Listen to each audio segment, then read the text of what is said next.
Assalamualaikum warahmatullahi wabarakatuh.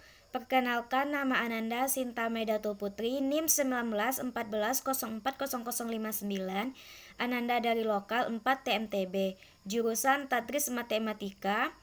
Di sini Ananda akan menjelaskan materi ujian evaluasi pembelajaran matematika yang diampu oleh Ibu Nita Putri Utami, MPD.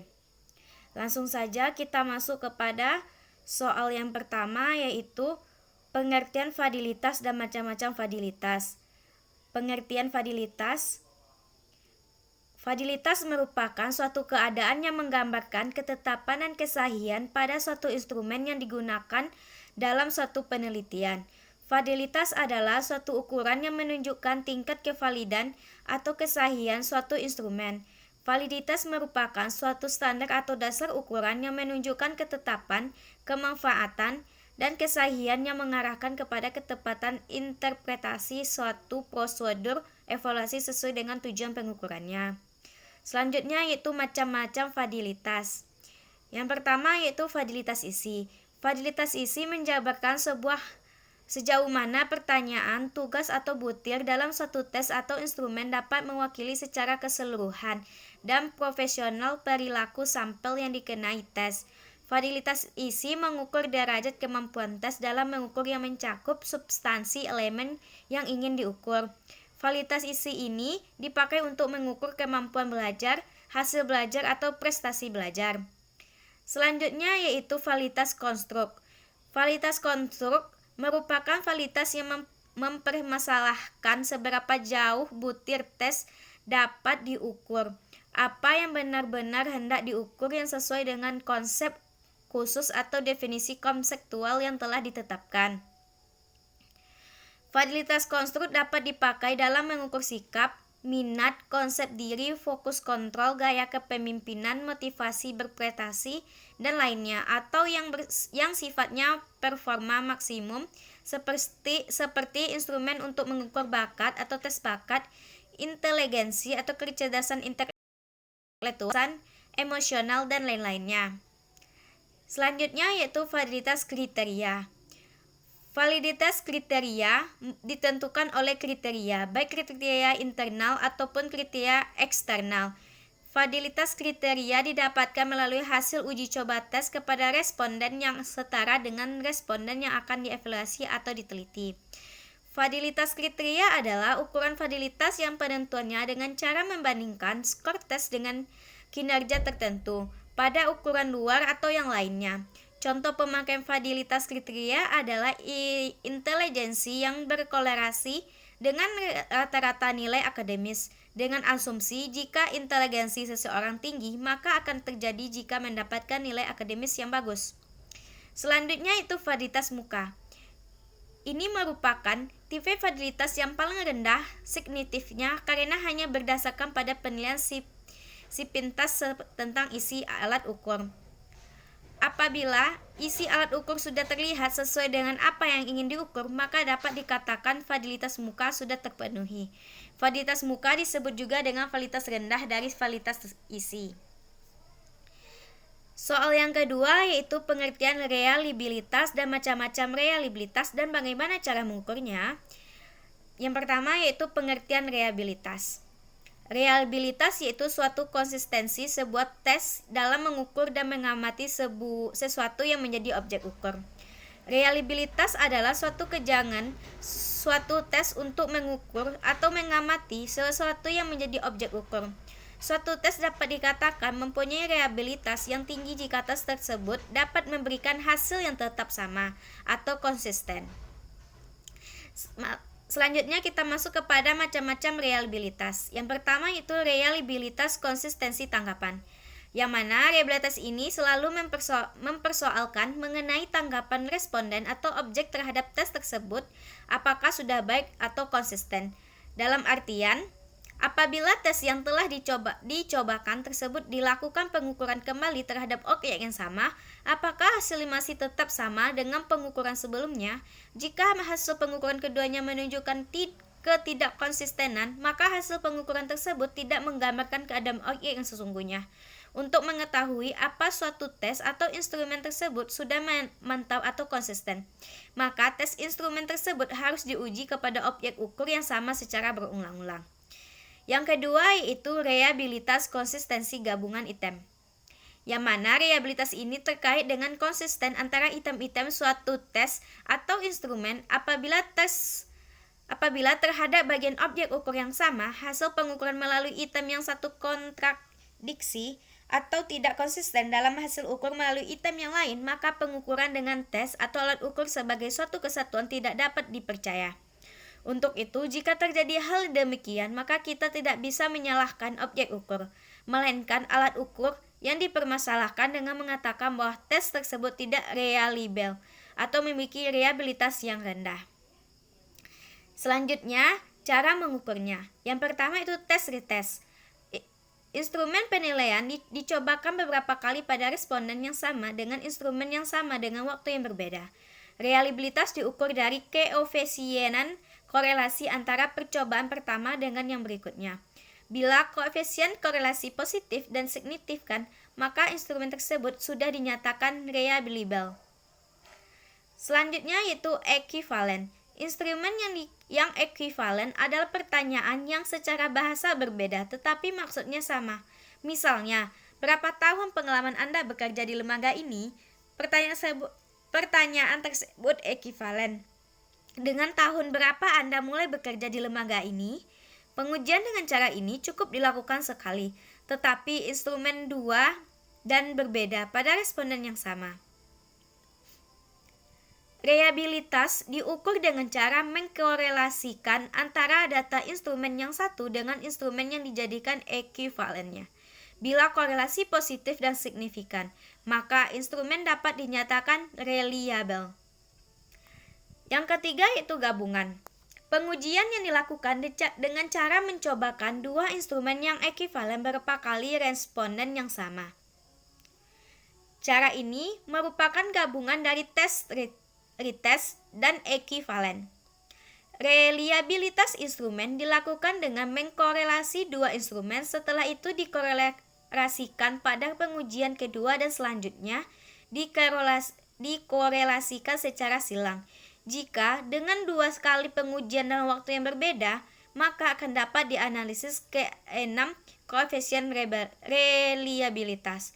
Bila ke-6 koefisien korelasi itu semua positif dan signifikan, maka dapat dinyatakan bahwa instrumen itu reliable. Yang keempat itu internal konsistensi. Pengujian reliabilitas dengan internal konsistensi dilakukan dengan cara mencoba instrumen sekali saja. Kemudian data yang diperoleh dianalisis dengan teknik-teknik tertentu. Hasil analisis dapat digunakan untuk memprediksi reliabilitas instrumen. Pengujian reliabilitas instrumen dapat dilakukan dengan teknik belah dua dari Spearman-Board. Selanjutnya kita masuk kepada soal yang ketiga, yaitu soalnya jelaskan apa perbedaan indeks kesukaran, daya pembeda, kriteria penerimaan soal, dan apa hubungannya. Yang pertama itu perbedaan. Tingkat kesukaran adalah bilangan yang menunjukkan sukar atau mudah sesuatu soal. Daya pembeda soal adalah kemampuan suatu soal untuk membedakan antara siswa yang berkembang tinggi dengan siswa yang berkembang rendah. Menganalisis tingkat kesukaran soal artinya mengkaji soal-soal tes dari segi kesulitan hingga dapat diperoleh soal-soal mana yang termasuk mudah, sedang, dan sukar. Sedangkan menganalisis daya pembeda artinya mengkaji soal-soal tes dari segi kesanggupan tes tersebut dalam kategori lemah atau rendah atau kategori kuat atau tinggi prestasinya. Sedangkan kriteria penerimaan soal merupakan penerimaan soal berdasarkan kriteria atau ketentuan tertentu. Selanjutnya yaitu hubungan. Tingkat kesukaran berpengaruh langsung pada daya pembeda soal. Bila setiap orang memilih benar jawaban P sama dengan 1, atau jika setiap orang memilih benar jawaban P sama dengan 0, maka soal tidak dapat digunakan untuk membedakan kemampuan peserta tes. Oleh karena itu, soal yang baik adalah soal memiliki daya pembeda antara peserta tes kelompok atas dan kelompok rendah. karena rendah memiliki tingkat kemampuan 0,50 dan akan diperoleh daya pembeda kelompok atas maksimal 1,00. Selanjutnya yaitu soal nomor 4, jelaskan pengertian dan jenis-jenis alat evaluasi keterampilan beserta contoh. Yang pertama yaitu pengertian evaluasi keterampilan. Evaluasi keterampilan adalah penilaian yang dilakukan untuk mengetahui kemampuan siswa dalam menerapkan pengetahuan untuk melakukan tugas tertentu di dalam berbagai macam konteks sesuai dengan indikator pencapaian kompetensi. Selanjutnya yaitu jenis-jenis alat evaluasi keterampilan dan contohnya. Yang pertama yaitu jenis-jenis evaluasi, yaitu skala bertingkat, kuesioner, daftar cocok, wawancara, pengamatan, riwayat hidup. Yang mana skala bertingkat yaitu segala yang menggambarkan suatu nilai yang berbentuk angka terhadap suatu hasil pertimbangan. Contohnya yaitu tabel dalam rangka menilai sikap peserta didik dalam mengikuti pembelajaran pendidikan agama Islam di sekolah. Yang kedua yaitu kuesioner. Pada dasarnya, kuesioner adalah sebuah daftar pertanyaan yang harus diisi oleh orang yang akan diukur. Dengan kuesioner ini, orang dapat diketahui tentang keadaan atau data diri, pengalaman, pengetahuan sikap atau pendapatnya, dan lain-lain. Angket termasuk alat untuk mengumpulkan dan mencatat data atau informasi, sikap, dan paham dalam hubungan kausal. Angket mempunyai kesamaan dengan wawancara. Dalam wawancara, pewawancara berhadapan langsung dengan responden atau siswa. Sedangkan angket dilaksanakan secara tertulis dan penilaian hasil belajar akan jauh lebih praktis dan hemat waktu dan tenaga. Kuesioner sering digunakan untuk menilai hasil belajar ranah efektif. Ia dapat berupa kuesioner berbentuk pilihan ganda dan dapat pula berbentuk skala sikap. Berikut ini dikemukakan contoh kuesioner bentuk pilihan ganda dalam rangka mengungkapkan hasil belajar pendidikan agama Islam ranah efektif. Macam-macam kuesioner dapat ditinjau dari beberapa segi. Yang pertama itu ditinjau dari segi siapa yang menjawab.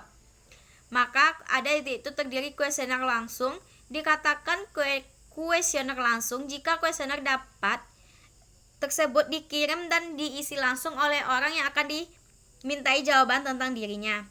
Yang kedua itu kuesioner tidak langsung, yang mana itu kuesioner yang dikirimkan dan diisi oleh bukan orang yang diminta keterangannya. Biasanya digunakan untuk mencari informasi tentang bawahan, anak, saudara, tetangga, dan sebagainya.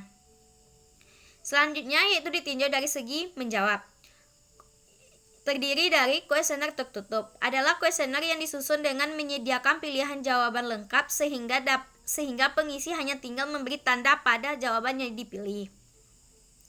Selanjutnya yaitu kuesioner terbuka. Adalah kuesioner yang disusun sedemikian rupa sehingga para pengisi bebas mengemukakan pendapatnya. Yang ketiga yaitu daftar cocok. Yang dimaksud dengan daftar cocok adalah deretan pertanyaan atau yang berisi yang biasanya singkat-singkat, di mana responden yang dievaluasi tinggal membubuhkan tanda cocok di tempat yang telah disediakan. Yang keempat itu wawancara. Wawancara atau interview adalah suatu metode cara yang digunakan untuk mendapatkan jawaban dari responden dengan jalan tanya jawab sepihak. Dikatakan sepihak karena dalam wawancara ini responden tidak diberi kesempatan sama sekali untuk mengajukan pertanyaan. Pertanyaan hanya diajukan oleh subjek evaluasi. Wawancara adalah pertemuan antar pribadi yang dilakukan secara informal antara seseorang atau sejumlah murid dengan seorang dewasa untuk memperoleh pendapat otoritatif atas keterangan-keterangan informal mengenai beberapa hal. Yang kelima yaitu pengamatan. Adalah suatu teknik yang dilakukan dengan cara mengadakan pengamatan secara teliti serta pencatatan secara sistematis secara umum. Observasi dapat diartikan sebagai penghimpunan bahan keterangan yang dilakukan mengadakan pengamatan pencatatan secara sistematis terhadap berbagai fenomena yang dijadikan objek pengamatan. Yang soal yang kelima yaitu apa alat evaluasi sikap beserta contoh. Alat evaluasi sikap terdiri dari angket, penilaian diri sendiri, penilaian teman sejawat, lembar observasi, dan portofolio. Di sini angket bertujuan penggunaan angket atau kuesioner dalam proses pembelajaran terutama adalah memperoleh data mengenai latar belakang peserta didik sebagai salah satu bahan menganalisis tingkah laku dan proses belajar mereka. Contoh, angket sikap siswa terhadap matematika. Nah, di sini bisa dilihat bahwa contoh angketnya terdiri dari petunjuk. Itu petunjuk ini bagaimana anak murid kita untuk mengisi angket yang telah pendidik siapkan. Maka contoh angketnya kurang lebih seperti ini yang harus diisi oleh anak didik.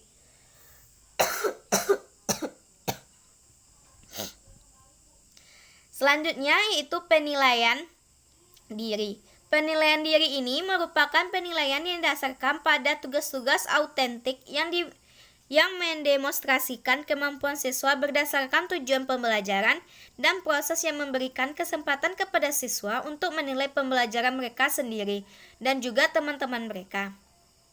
Nah, contoh penilaian diri terdiri seperti ini, yaitu ada nama mereka, kelas, tahun pembelajaran mereka, dan juga terdiri dari petunjuk.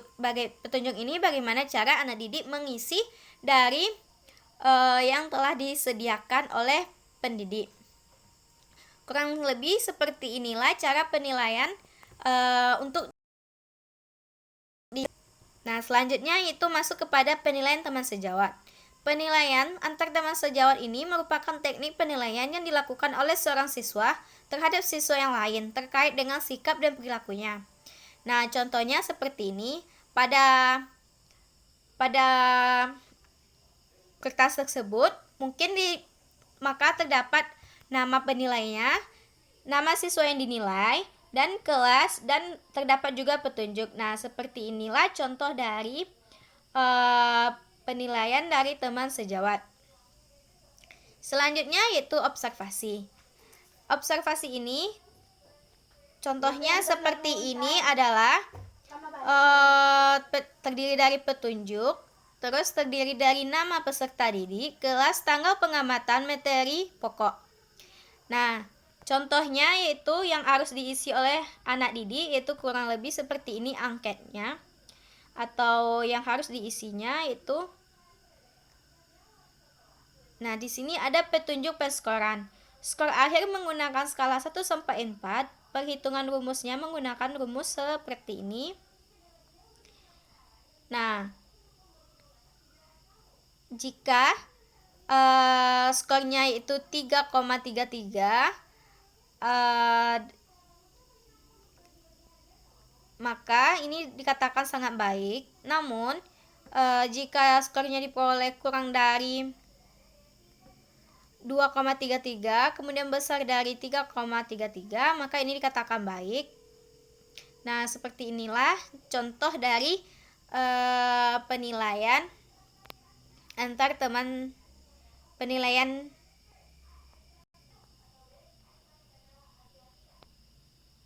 secara observasi.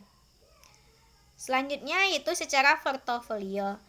Contoh secara portofolio paling kurang seperti inilah.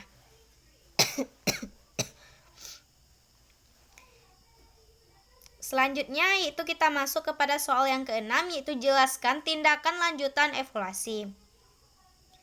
Tindakan lanjutan evaluasi pembelajaran adalah hal yang dilakukan apabila hasil dari evaluasi pembelajaran sehingga perlu dilakukan tindakan lanjutan. Evaluasi proses pembelajaran tindak lanjut pada dasarnya berkenaan dengan pembelajaran yang akan dilaksanakan selanjutnya. Jadi, tindak lanjut evaluasi pembelajaran dilakukan apabila hasil dari pembelajaran tidak sesuai dengan yang diharapkan. Jadi, guru melakukan sebuah tindak lanjut yang dinamakan dengan remedial.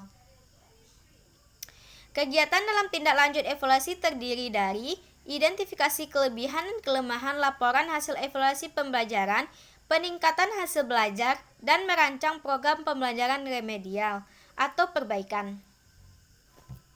Tindak lanjut dari evaluasi pembelajaran memiliki beberapa manfaat, yang pertama itu manfaat bagi peserta didik. Bagi peserta didik, yang pertama itu membangkitkan minat dan motivasi belajar. Yang kedua, membentuk sikap yang positif terhadap belajar dan pembelajaran. Yang ketiga itu membantu pemahaman peserta didik menjadi lebih baik. Yang keempat, membantu peserta didik dalam memilih metode belajar yang baik dan benar. Yang kelima itu mengetahui kedudukan peserta didik dalam kelas. Yang kedua yaitu manfaatnya bagi guru. Yang pertama yaitu promosi peserta didik seperti kenaikan kelas atau kelulusan. Mendiagnosis peserta didik yang memiliki kelemahan dan kekurangan baik secara perorangan maupun kelompok. Yang ketiga yaitu menentukan pengelompokan dan penempatan peserta didik berdasarkan prestasi masing-masing. Yang keempat itu feedback dalam melakukan perbaikan terhadap sistem pembelajaran.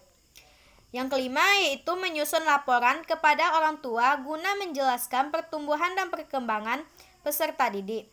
Yang keenam itu dijadikan dasar pertimbangan dalam membuat perencanaan pembelajaran. Yang ketujuh yaitu menentukan perlu tidaknya pembelajaran remedial. Yang ketiga yaitu bagi orang tua.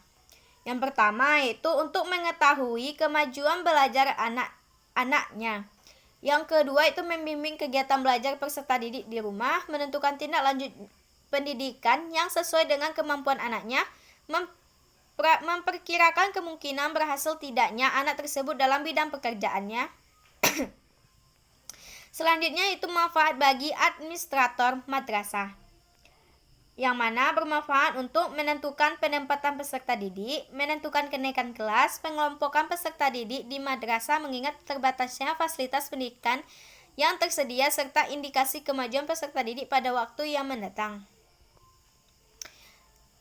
Kegiatan dalam tindak lanjut evaluasi hasil pembelajaran berdasarkan hasil evaluasi yang telah dilakukan, guru dapat merancang kegiatan tindakan lanjutan yang perlu dilakukan baik berupa perbaikan atau remedial bagi siswa-siswa tertentu maupun berupa penyempurnaan program pembelajaran. Penjelasan lebih lanjut tentang kegiatan tersebut dapat diuraikan berdasarkan langkah-langkah sebagai berikut. Yang pertama itu identifikasi kelebihan dan kelemahan laporan hasil evaluasi pembelajaran.